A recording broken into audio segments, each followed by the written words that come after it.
Акция «Вместе против наркотиков» прошла сегодня в Белгосуниверситете. Вместе со студентами участие в ней приняли и столичные таможенники. Подробности у Марии Богатырь.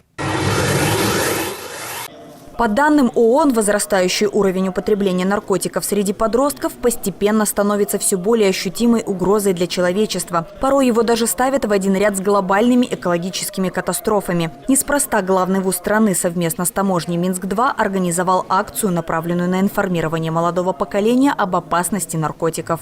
И сегодня мы будем говорить о том, что действительно это такое зло.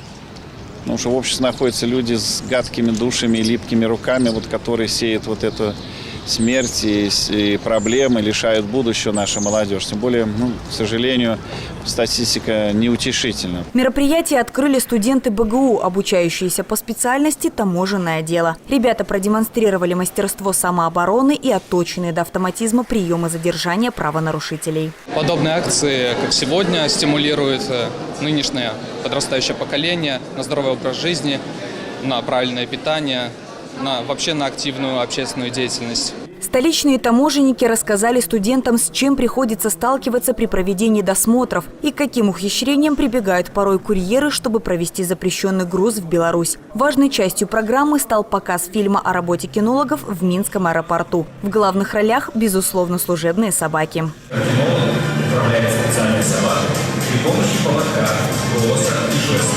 За прошлый 2015 год Таможенной службой Республики Беларусь пресечено 133 факта контрабанды наркотических средств через границу Республики Беларусь.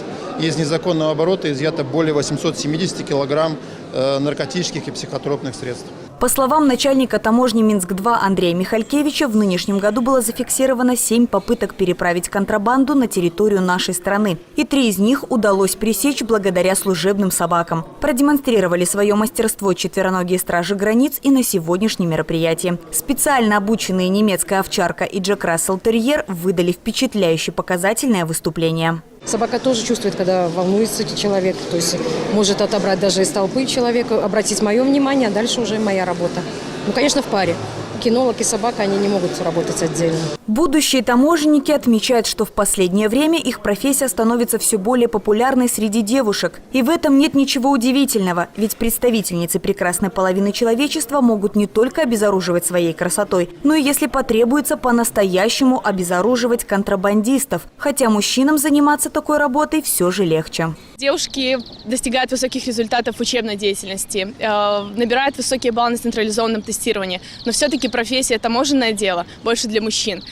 Ведь задержать преступника, где-то найти правильный след контрабанды, след наркотических средств, и все это предотвратить в совокупности, здесь должны подставить свое мужественное плечо мужчины. Неутешительная статистика говорит о том, что за 2 года от передозировок в Беларуси умерло 80 человек. На встрече со студентами работники таможенной службы призывали молодых людей лишний раз подумать перед тем, как принимать запрещенное вещество. Ведь после первой пробы жизнь может пойти по неверной дороге.